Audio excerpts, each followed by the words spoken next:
It was the year 1724, not a year marked by conquest, not a year when empires crumbled, kings were slain, or revolutions stirred. It was, strangely, empty, a calendar year filled with pages that felt unused. Historians, who typically battle over dates and names, actually found themselves united, not by discovery, but by confusion.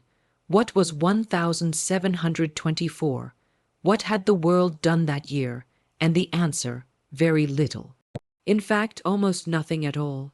Imagine the silence in the archives, dusty scrolls, leather-bound ledgers, aging maps, everywhere, the same underwhelming notes scribbled in the margins, no major activity. Even the great chroniclers, men who had built reputations documenting every storm and skirmish, hesitated. Do we skip the year? One might have asked, can we? Is that allowed? It wasn't just a lull. It was an entire pause button pressed on history itself. Let's take a closer look. In the courts of Europe, which were usually buzzing with drama, duels, and diplomatic tension, 1724 was practically a long nap. In France, Louis Roman XV was still a child king, and the regency was winding down. But no riots, no assassinations, no royal declarations that made waves. The only news of the day: a courtier fainted from boredom at a 5-hour royal dinner where the soup was served twice, by accident. He recovered quickly. The soup was not memorable. In Spain, the reign of King Philip V was in its quieter stages. After the chaos of the War of Spanish Succession, a decade earlier, the kingdom had finally settled, but not settled with glory, settled like old tea in a cup, just sitting there. Even the royal gardens, once home to exotic parades and musical performances, had become dull. A peacock refused to fan its feathers for weeks. The gardener said, "He's tired of the same guests." Imagine that. And in England, where political sparks often flew between Tories and Whigs, 1724 saw more ink spilled on tea tax debates than any real legislation. The debates were, by all accounts, extremely polite. One politician even fell asleep during a reading of the Poor Law Reform Act, and no one noticed. Why? Because 3 others were already asleep too. Across the oceans, the New World, a hotbed of colonial ambition, was equally subdued.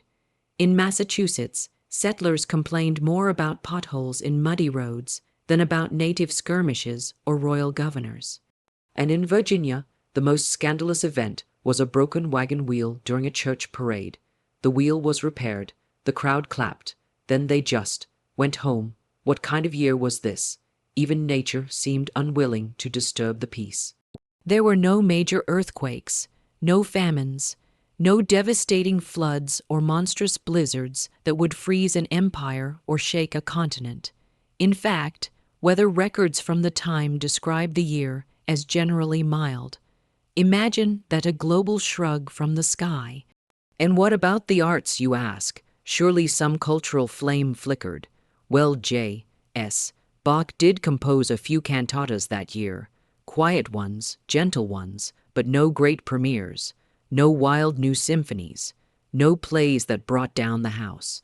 Just steady work, beautiful, yes, but quiet. Even the writers, often the first to sense tension or inspiration, seemed stuck. One London poet published a 14-page ode titled Stillness. It sold 6 copies. No revolutions, no inventions, not even a new kind of button. 1724 was like a story where the pages turn, but nothing happens. A lullaby year, softly humming in the background, daring no one to look too closely. And yet, this silence, this pause in human drama, it makes the year stand out more than you'd expect. Because in a world addicted to events and headlines, a year without noise feels almost mystical. It whispers to us, life doesn't always thunder. Sometimes it just sighs. And that was 1724. Let us journey together, not into a storm, nor a battlefield, nor a grand palace echoing with secrets, but into something far rarer in the record of mankind, a world where nothing stirred. A world where the clock ticked, but no one seemed to notice, where life continued, yes, but at the pace of a gentle yawn, where silence didn't just fill the air, it owned it. It's strange, isn't it, how we always expect history to do something. We look back and demand action, demand fireworks, drama, change, but in this moment, this quiet little corridor of time, excitement had taken a nap, and history politely stepped aside. What kind of world allows that? A world in between great wars and great awakenings, between inventions that reshaped the future and revolutions that tore down the past.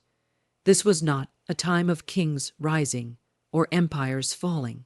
No, it was a time of smallness, of routines, of sameness. Imagine the streets of a village in Prussia, a rising European force, but not quite yet a giant. Children kicked a rock down the dirt road, not because it was a game, but because there was literally nothing else to do. Merchants opened their shops, took out the same tired bolts of cloth, and prepared for the same 5 customers they always saw. Every item was priced the same, every conversation repeated. Even the complaints were stale. "That bread was a bit dry yesterday," said old Klaus to the baker. "Was it?" She replied, "Well, it'll be the same today. Not bitter, not joyful, just there. Let's cross to Asia, where dynasties like the King ruled over vast territories with rich culture and strict order. Even here, especially here, 1724 slipped through the cracks of history like a sigh. The imperial court held ceremonies. The scholars transcribed Confucian classics with elegant, perfect brushstrokes, but no new edicts. No sweeping reforms, no scandal in the forbidden city to ripple through the provinces. Only discipline and routine and an unusual stillness. Can you believe that? A continent teeming with life, and yet so extraordinarily quiet in that particular year. Further west, in the Ottoman Empire, once the roaring lion of the Islamic world, 1724 marked a year in the tulip era, a peaceful, decorative phase in Ottoman history. You might think tulips would bring color, change, drama. But no, they were planted gently, admired slowly, and even the poets who wrote of them used the same phrases over and over again. A flower blooms under moonlight. One poem reads, and nobody cares. A joke. Maybe, but also a symptom of the year's mood, because the people felt it, that this was a time to wait, to rest, to stay in place, even when they didn't know why. Let us peer into a candle-lit library in Scotland, home of Enlightenment thinkers. But not this year. This year, no books were published that made scholars gather and argue in smoky taverns. No wild new theories. No fierce letters exchanged across cities. Just parchment being copied.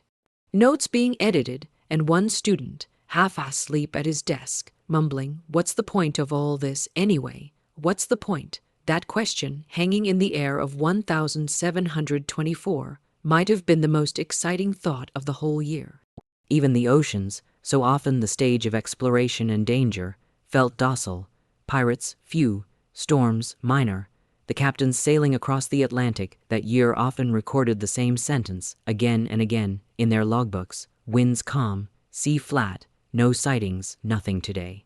Can you picture that? A ship on the high seas, built for risk, for treasure, for adventure, drifting quietly, under a sky that refused to change. And so we keep walking through this museum of emptiness, where people still breathed, still worked, still loved and aged, but nothing stood out. No flags rose, no statues were built, no songs were sung that hadn't been sung 100 times before, and perhaps that's why this strange, uneventful year calls to us now. Because in a world obsessed with noise, there's something hauntingly beautiful about a year where nothing demanded to be remembered. A year where even time itself seemed to whisper, "Let's just be still, for now," in a small village, so small that even local maps simply labeled it Settlement. Or Woodside, without bothering to write its name. There lived a man named Elias. He was a farmer, not a famous one, not an especially skilled one, just a man with a patch of land, a wooden plow, and 2 very sleepy oxen. It was spring, or maybe late winter. No one could quite tell because the trees hadn't bothered blooming and the weather couldn't decide whether to warm up or go back to sulking. Elias woke up that morning with the faint sound of sparrows in the rafters above his straw-filled mattress.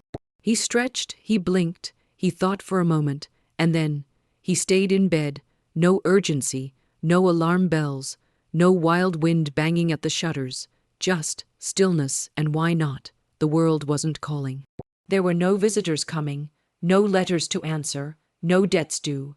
The cows wouldn't mind an extra hour of peace, and the soil, bless it, was still too cold to till, so Elias closed his eyes again and sighed. A long, slow peasant sigh. Outside, the village moved at its own sluggish rhythm. The smith hadn't lit his forge yet. He was still snoring on a bench. The baker's oven was warm but not hot, and her dough refused to rise. The local priest wandered outside, looked at the gray sky, muttered a prayer, and then promptly returned to bed. This was not a lazy day. It was a day where life itself had nothing urgent to say. Elias eventually sat up and stared at the ceiling. A spider had spun a web in the corner beam. He watched the tiny creature move, not quickly, not with any rush, just methodically, as if even the spider knew, today's not going to be eventful. Can you imagine that? Even nature seemed to agree to it. A was best spent doing very little. He swung his legs over the edge of the bed, scratched his beard, and pulled on his boots, not because he had to, but because, well, it just felt like the right moment. When he stepped outside, the sky was a pale, indecisive gray, neither bright nor dark, neither warm nor cool, the kind of sky that couldn't be bothered to make up its mind. Elias walked to his field, as he did every day. He leaned on his wooden fence, stared out across the damp earth, and waited for inspiration. None came. There were no weeds to pull, no crops to inspect, no crows to shoo away, just dirt. Glorious, calm, undisturbed dirt. Still good, Elias muttered to himself, and that was that.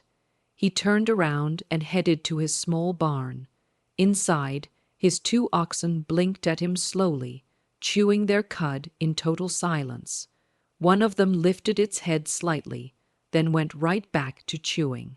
The other didn't even acknowledge him. Right, Elias said, patting the doorframe. Didn't think you'd be in a rush either. He poured them feed, not because they were hungry, they weren't, but because it felt strange to do absolutely nothing. But was it strange, or was it precious, to live in a moment so free of urgency, so untouched by drama or stress, that even the smallest task felt like a gentle ceremony? Around noon, Elias sat outside on a low wooden bench. He chewed a piece of dry bread.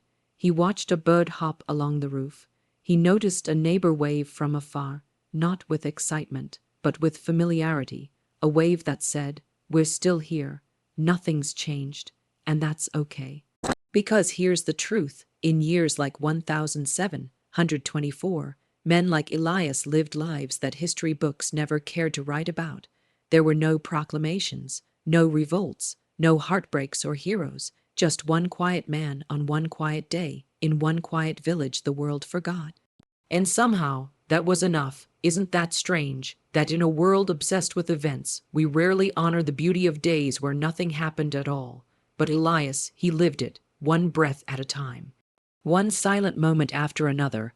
The sun rose that morning just like it had the day before, not in a rush, not in a blaze of glory, just steadily, predictably, spilling soft golden light over a world that had already decided. Today would be just another day, no fanfare, no omens in the clouds, no horses galloping across the hills with urgent messages in scrolls tied to their saddles. It rose for the same people, doing the same things in the same way. And yet, there was something remarkable about that unremarkable dawn.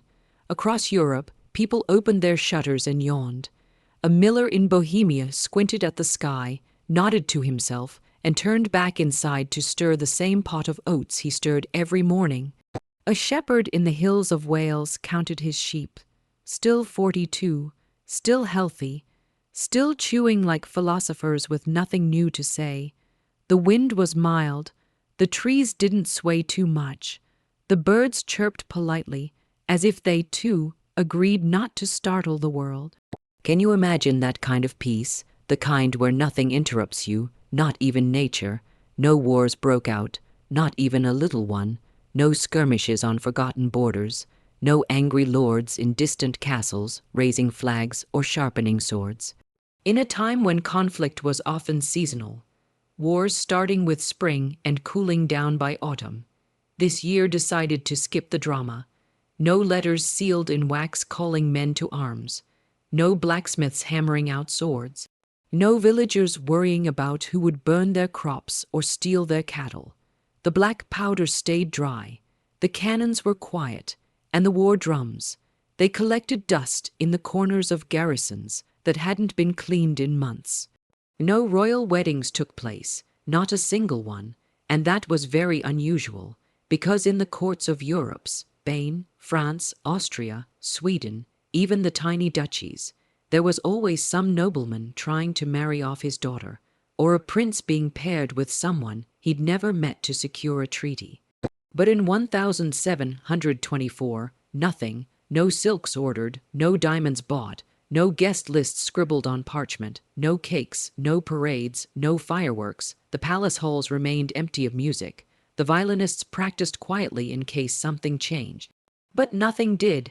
Even the royal dogs, usually dressed in ribbons during celebrations, looked a bit confused. No ceremonies today.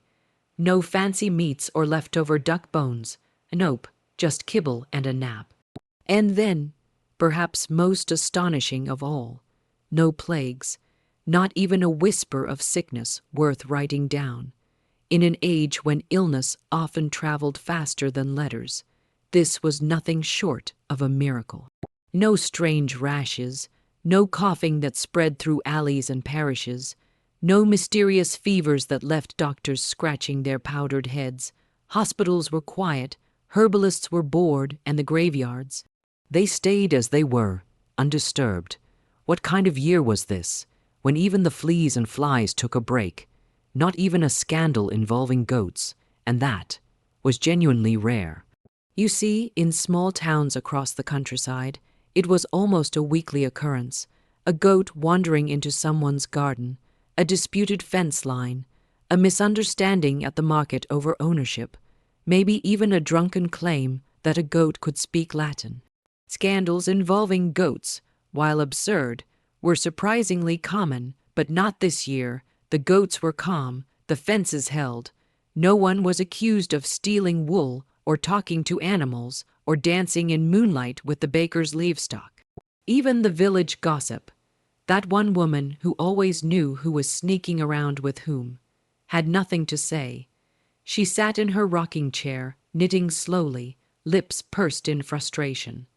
"There's nothing to whisper about," she grumbled. "Even old Gregor hasn't done anything stupid this month." And Gregor, who normally would be the center of at least one strange tale, simply waved from his porch, eating a boiled potato. What a year! Everything that usually made life messy, dramatic, or dangerous had simply not shown up, as if the universe had rolled over in bed and said, "Let's not do chaos today. Let's just coast." So the sun kept rising politely. Each morning the same, each evening gentle, and beneath that patient sky, the world continued to not surprise itself. The town meeting was held on a Thursday evening, because in that quiet village, Thursdays were the least busy day of the week. The baker had already sold her bread. The smith had finished sharpening the same tools he sharpened every Thursday. Even the children had finished their chores early, hoping that maybe, this time, something exciting would happen at the gathering in the town square. But of course it didn't. The townsfolk arrived one by one, not in a rush, not with purpose, but in that slow, familiar shuffle of people who knew nothing urgent was waiting for them. Elias was there, of course, leaning on his walking stick, not because he needed it, but because it gave his hands something to do. Old Marta brought her knitting, which she did every year during the meeting, whether or not she could actually see her stitches in the candlelight. The mayor, if you could call him that, he was just the man who remembered the most names, stood up, cleared his throat, and began, "Right then, let's begin." No parchment, no grand introductions, no lists of grievances, just silence and then a cough, not an angry one, just the polite kind of cough that says, "Well, we're all here now, aren't we? First on the agenda, the well." Ah yes, the old stone well that stood right in the center of the square, moss growing between its bricks and a wooden roof so weathered that even the birds didn't bother perching on it anymore. Someone suggested painting it. Not rebuilding it, not improving the water flow, just painting it, maybe a nice blue. Someone offered half-heartedly or a pale green. Another mumbled or maybe just leave it, and then an amazing thing happened. No one argued. No one stood up and shouted, "Blue is ridiculous." No one accused anyone of wasting money or bringing dishonor to their ancestors by changing the well's appearance. They just paused. Then someone said, maybe next year. And that was that. Imagine that. A village meeting where the only proposal was decorating a well. And even that felt like too much change, but it didn't feel lazy. It felt like a community that had nothing to fix and no one to blame. No mention of stolen chickens, which in previous years had been the issue. In fact, for 3 years running, the same two families had argued about whether one scruffy hen kept hopping over a fence and laying eggs in the wrong yard. But not this time. Both families nodded to each other. No tension, no feathers ruffled, literally or figuratively. Someone even whispered, maybe the chickens finally made peace. Or maybe the people had. There were no fence disputes either. No bickering about whose cart had accidentally knocked over whose boundary post. No passive, aggressive muttering about weeds crossing into other gardens. In fact, one man mentioned that his fence had started to lean, but before anyone could suggest a solution, he laughed and said, "Let it lean. The cows aren't even pushing it anymore." That got a few chuckles. Polite ones, not belly laughs. Just the kind of gentle humor that floats up like steam from a warm bowl of soup. The blacksmith asked if anyone needed repairs. No one did. The teacher mentioned the school's ink supply was holding steady.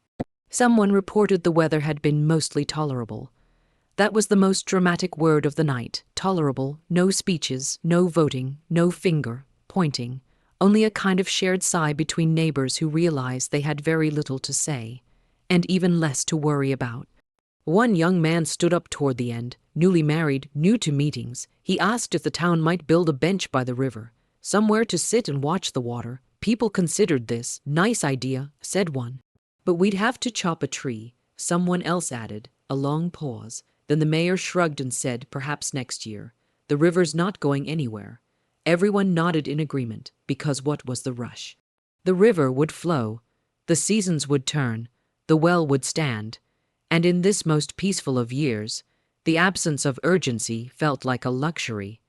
Across the sea, in the misty corridors of England, things were just as still. The country that had once buzzed with political fever, royal edicts, religious turmoil, and courtly drama, found itself in a strange, unfamiliar state, quiet, no proclamations, no new taxes, no rebellious provinces writing angry letters. The palace guards still polished their boots, but they had nothing urgent to march for. The King George I was on the throne, though not always in London. He preferred spending time in Hanover, his homeland, leaving British affairs to ministers who, truthfully, had run out of affairs to manage. He gave no orders, issued no emergency decrees, didn't summon generals or scribes, didn't demand new reforms or sign off on laws that would change the shape of the nation. He mostly played cards and walked in the garden, and asked his staff the same question every morning, has anything changed? And the answer day after day was simply, no, your majesty. Imagine a king, bored of ruling, and a kingdom that didn't mind. In Parliament, things were no more eventful.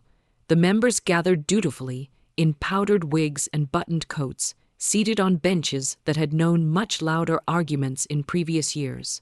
But in 1724, the echoing halls of Westminster carried nothing but polite coughs and rustling papers. They sat, they nodded, They sipped tea, not out of stress, but out of habit. The speaker rose to open the floor. Any matters of urgency today? A long pause followed. Someone cleared his throat. Another reached for a biscuit. One rumored to have once debated for 6 hours straight on the size of naval sails, simply replied, "Nothing pressing at the moment, sir. Nothing pressing." In the British Parliament, not a single debate on trade, no complaint about the Irish frontier, no dispute over coinage or colonial blunders or naval funding. Even the scribes, the quiet ones who copied every word onto parchment, found themselves doodling in the margins. One of them, it said, drew an entire wheel of cheese out of boredom. By mid-morning, one member suggested reviewing grain tariffs. The idea was met with shrugs. "Tariffs are fine," said Lord Seymour. "Besides, I believe the farmers are content." Another gentleman murmured about regulating chimney sweeps, but someone else quickly reminded him that no fires had broken out lately. "Well then," he said, "perhaps we revisit that in a more flammable year." Even the opposition party had nothing to oppose. The Whigs and the Tories, the two political camps who normally clashed like thunderclouds, were, astonishingly, in agreement. Let's not fight today. By lunchtime, the benches had thinned. 2 MP were asleep, heads tilted back in perfect symmetry. A third one had wandered off entirely, muttering something about buying socks. No shouting, no name calling, no dramatic exits or slamming of doors. Just calm, just a room full of educated men who came to govern, and found there was nothing in need of governing. The Prime Minister, Robert Walpole, often regarded as Britain's first real head of government, used the opportunity to polish his boots and reread a letter from his tailor. He was a man of strong opinions, quick wit, and masterful manipulation of Parliament. But even he couldn't stir the pot in 1724. There was simply no pot to stir. "Gentlemen," he said around noon, "perhaps we adjourn early." No one objected. The benches creaked as they rose. The scribes closed their ledgers, mostly blank for the day. The guards outside blinked in surprise at the early exodus. "Is Parliament over already?" One of them asked. "Apparently," replied the other. "They've solved everything. Or maybe nothing needed solving." It wasn't laziness. It wasn't incompetence. It was, in every sense, stability. An odd, fragile, beautiful moment when even a government machine as complex as England's took a breath. No scandals, no urgent laws, no uprisings in Scotland, no fleet lost at sea, just a country coasting, not backward, not forward, just still. Who would have thought that one of the most powerful empires in the world would have a day, a whole year, in fact, where the most important decision made in Parliament was to call it early and enjoy a second cup of tea. In the grand and glittering land of France, the year 1724 passed like a soft breath through lace curtains.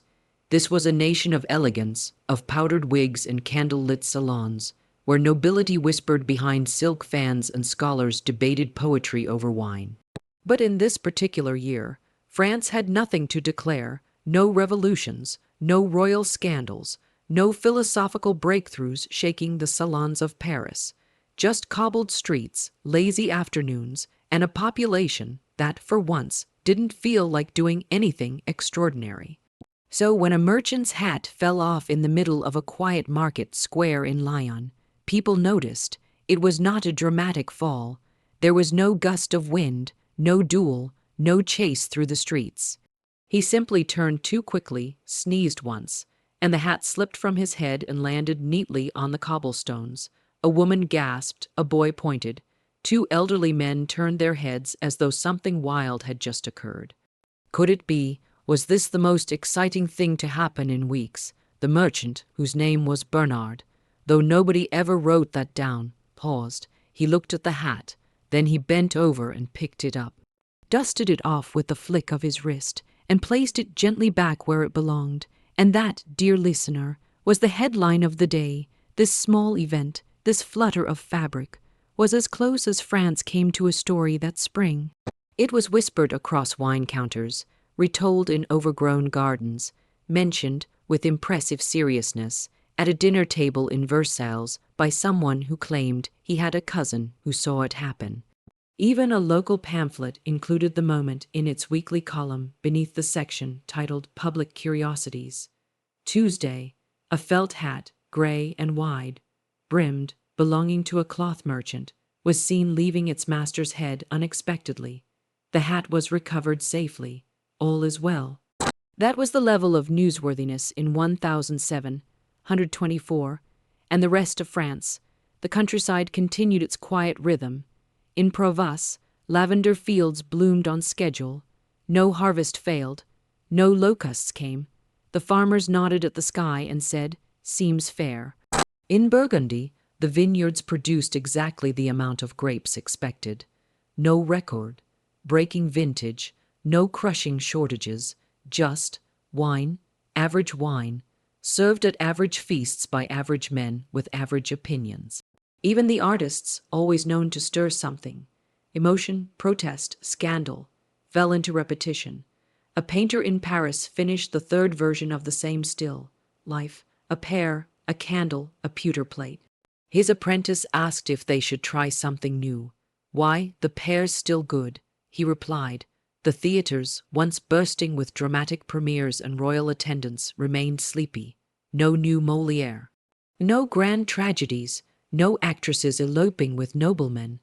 The same play was performed 17 nights in a row to the same half-full house.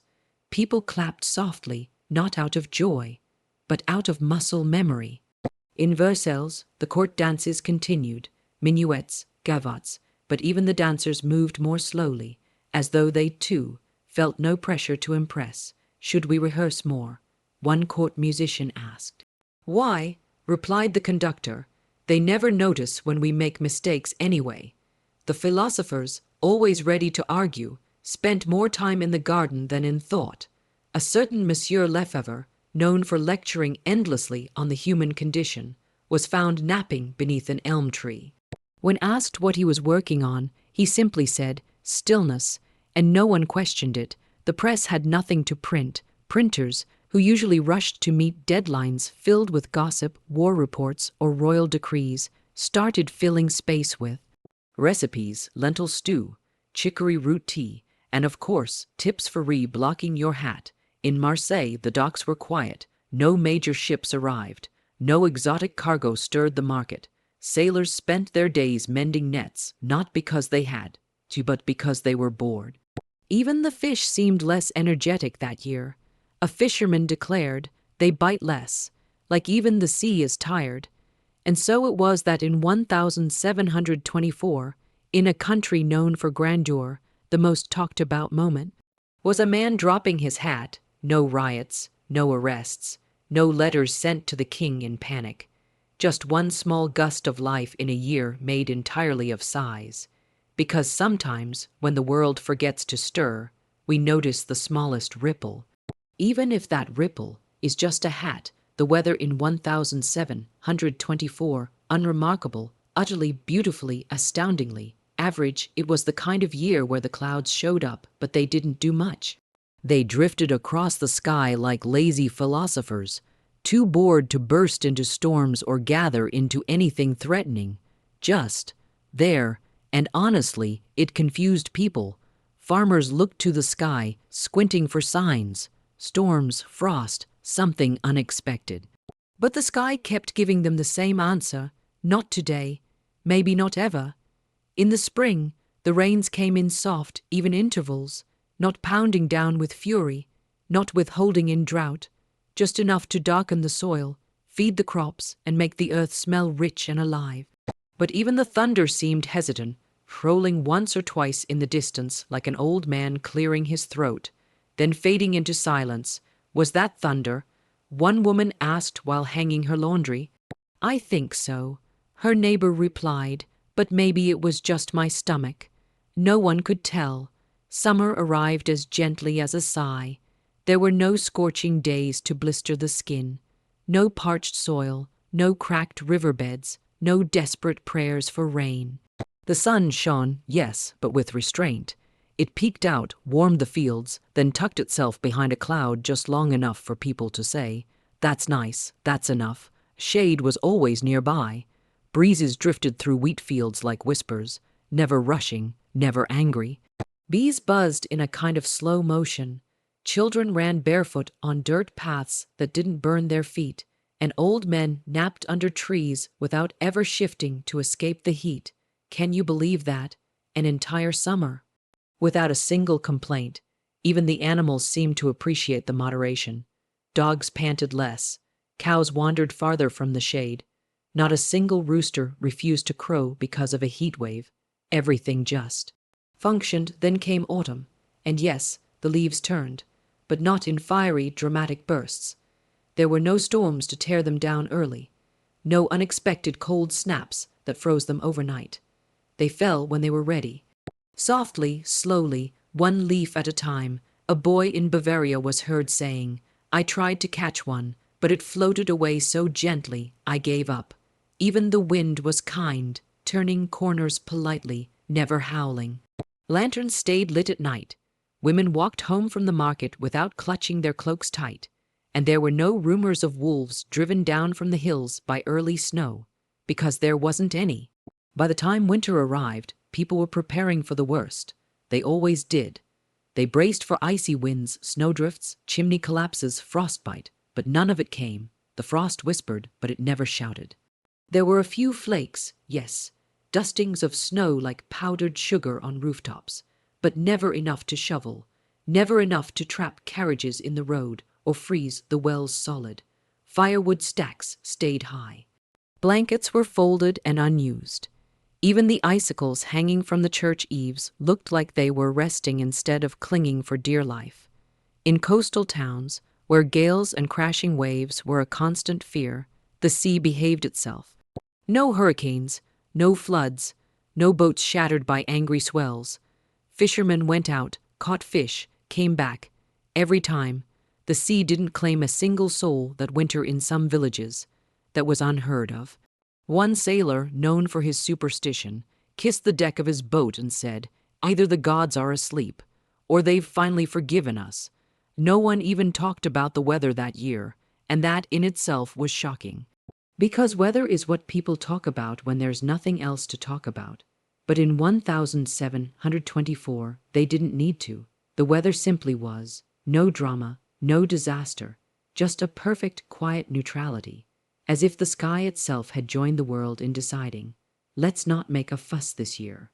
What kind of year does that, when not even nature can be bothered to surprise you, and yet, somehow, it was memorable because of that stillness, because the storms didn't come, because no roofs caved in, because no child caught a fever from cold rain, because, for once, people could simply live without bracing themselves for what might fall from the sky. In quiet corners of monasteries, in candlelit studies behind stone walls, and in cramped attics where dust settled on every ledge, historians sat, ready to record the year, as they always had. The duty of the chronicler was sacred. It wasn't about excitement or applause. It was about truth, capturing what happened so that those in the future might understand the shape of the past. And so, in the year 1724, they dipped their quills into dark ink. They unrolled scrolls, opened thick ledgers, laid out parchment, and then they paused. Their quills hovered above the page like birds unsure where to land. One man, Brother Theobald of Normandy, stared at the blank parchment for nearly 2 hours.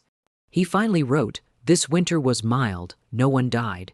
Then he looked at the sentence, reread it, frowned. "No one died. Is that even worth writing?" He dipped the quill again, started a second line. The fields gave their yield as expected. Another pause. Expected, he mumbled aloud, not prosperous, not failed, just expected. He set the quill down and folded his hands. The candle flickered beside him, struggling to stay awake. Elsewhere, in Florence, a scholar named Matteo di Rinaldi sat in his study with his nose to the parchment, trying to find a way to justify a new chapter in his historical treatise.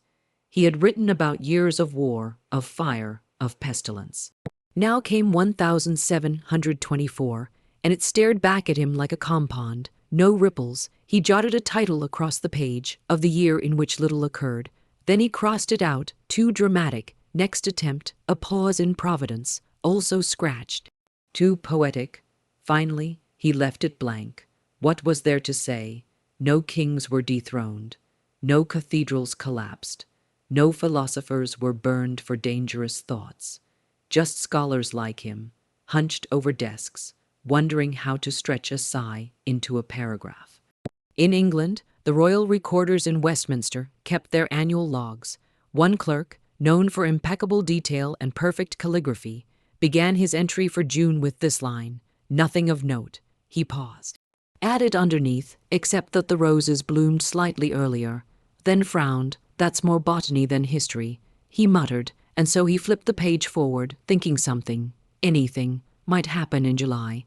But July brought only clouds and tea and the hum of bees. What was he supposed to write? July 9, the bees hummed louder than usual. July 18, Parliament adjourned early again. July 22, the king had a second helping of goose. It all felt silly, and yet it was all they had. In Vienna, a military historian named Friedhelm kept detailed battle records going back 3 generations. He had a map of Europe on his wall, riddled with tiny red pins, each one marking a campaign, a border change, a revolt, a siege. But in 1724, he stared at that map for weeks and never moved a single pin. No one marched, no fortresses fell, no borders shifted. He even traveled to the southern garrison near Hungary, hoping to find at least a training accident to log. Instead, he found the soldiers sitting around playing dice. One of them, half smiling, said, "Sir, the only thing we've conquered this week is boredom." Even the scribes of the church, who often recorded omens, miracles, comets, and sins, they too were puzzled. Father Benoit, writing the yearly records for his parish, normally filled his scroll with births, deaths, baptisms, and the occasional strange tale. A weeping statue, a flock of birds flying in a cross, a boy who claimed he heard angels in the cellar. But that year, no visions, he noted, no curses, no twins, no sudden conversions, just decent attendance. His final entry read, "God seems quiet this year. Perhaps he is resting." Some tried to invent news. A printer in Amsterdam, desperate to keep readers engaged, fabricated a story about a man who had trained his cat to dance. It sold a few papers, but when the cat was found sleeping soundly in the window of his shop 2 days later, everyone just shrugged and went back to ignoring the headlines. Even rumors failed to spread. No whispers of illegitimate heirs, no lost treasure maps, not a single ghost seen in a castle window. It was as if the world itself had looked history in the eye and said, "Not today." And so the pages waited, unfilled, unfolded, untouched. The ink dried in the inkwells, the quills were set aside, and the silence of the year echoed louder than any battle ever could. Because how do you write about nothing when that very nothing is the whole story? Not the silence of fear, not the silence after gunpowder or heartbreak, but a soft, wide silence, like a heavy blanket pulled gently across the earth. It was the kind of quiet you don't notice right away. The kind that seeps into you slowly, a silence not of absence, but of contentment. No bells rang with urgency, no cannons roared across the hills, no cries echoed from the marketplace. Even the churches seemed softer. The hymns floated gently through stained glass windows, blending with the breeze instead of rising above it. The sound of history, itself usually a rumble of speeches, hoofbeats, and alarms, faded into something closer to breath. Can you imagine it? A whole year where the world simply breathed. In the villages, the blacksmith's hammer rang out only when necessary. No one rushed him. No one argued about deadlines. Just a calm rhythm. Tap, tap, pause, tap. At night, the only thing louder than a whisper was the wind in the trees. Not a howling wind, not a wind that threatened or broke branches. Just enough to remind you that the air was still moving. Some swore you could hear the sound of leaves aging. That's how still the world had become. In the grand cities, too, Paris, Vienna, Edinburgh, Madrid. The silence found its way between alley bricks and castle walls. Servants walked without hurrying. Couriers carried letters with no exclamation marks inside them. Courtyards echoed with the soft clatter of cups, not the clash of tempers or the scrape of metal. Even the clocks ticked more gently. One old man in Prague listened to his workshop clock for nearly an hour and said aloud, "I think time itself is tiptoeing." That year, people slept a little longer, not because they were exhausted, but because the world didn't call them up so loudly. There were no fires in the town, no babies born in panic, no horses running down midnight roads with urgent news, just sleep. And when they awoke, the sunlight came through the window like an old friend, not a blazing alarm. You could hear things that usually get drowned out. The creak of the rafters, the stretching of trees, the distant murmur of rivers that had forgotten how to flood.